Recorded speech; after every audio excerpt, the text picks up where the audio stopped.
So, shout out to John Durkitz, who, by the way, is now a BDSS Hall of Famer. Props to John. I remember him from the ASGTG presentation. Alright, back to the topic. Amazon FBA reimbursements. It's a very hot topic right now, especially in the LinkedIn community. We send a bunch of inventory into Amazon. God knows what happens to some of it. That's a bunch of our hard-earned money. How do we recover it? One way is to manually actually go through and audit Amazon's receiving of your merchandise. Second way of doing it is outsourcing it to an agency that specializes in this. Any seller that is between the two, I just say go with the agency that specializes in it. But you also have to make sure that you know who you're putting your business in the hands of. And the general structure of how I like to do things may seem complex, but I think just works for your bottom line. So generally, there's an industry standard of 20 to 25% of a commission of whatever they recover. So let's say you have $100 in inventory that are lost. Most services would take $20 to $25 of that 100 recovered to put in their pocket, because the mentality there is you wouldn't have gotten the 100 to begin with. I don't agree. You can head over to Sellerize, and they actually have a free FBA reimbursement tool. You will have to be the one communicating back and forth with Amazon, but that's a free tool if you subscribe to Sellerize. Some other alternatives that don't cost out-of-pocket money, because Sellerize is a subscription, is the three-pronged approach, which I adopt.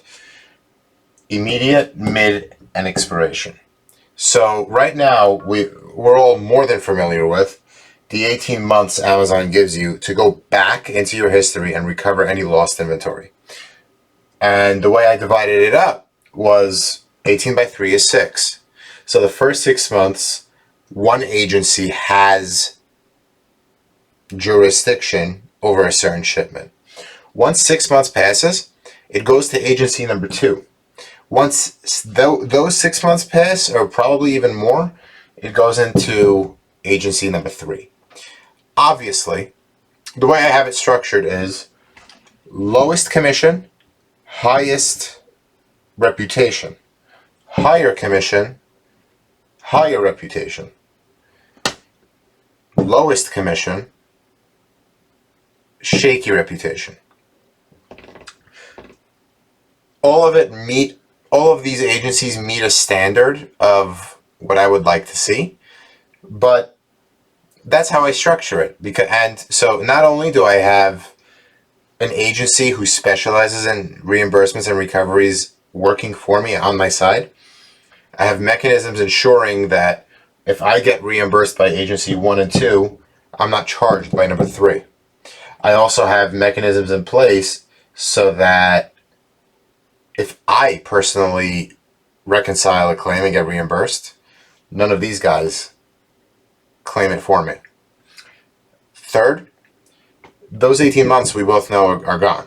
It's going to be 60 days come October 23rd. So you just put in the same formula. A third, a third, a third, 20 days, 20 days, 20 days. That increases your bottom line. And if any of these other reimbursement companies give you issues, just say match the commission rate. Maybe I'll move you from 3 to 2 or 3 to 1. Or it can also work in reverse. So if one agency doesn't give you back, let's say Amazon issues a reimbursement, they find your inventory, they call the reimbursement back. Let's say the agency doesn't refund you the commission that they got on that reimbursement. You could say, hey, I'm going to move you to 2 to 3 if you don't start reimbursing me. On one hand, you may be giving up a headache to an agency, but on the other, you also have to watch your bottom line and where your money is going. Because at the end of the day, 25% of your inventory could be a lot. So there's my reimbursement strategy.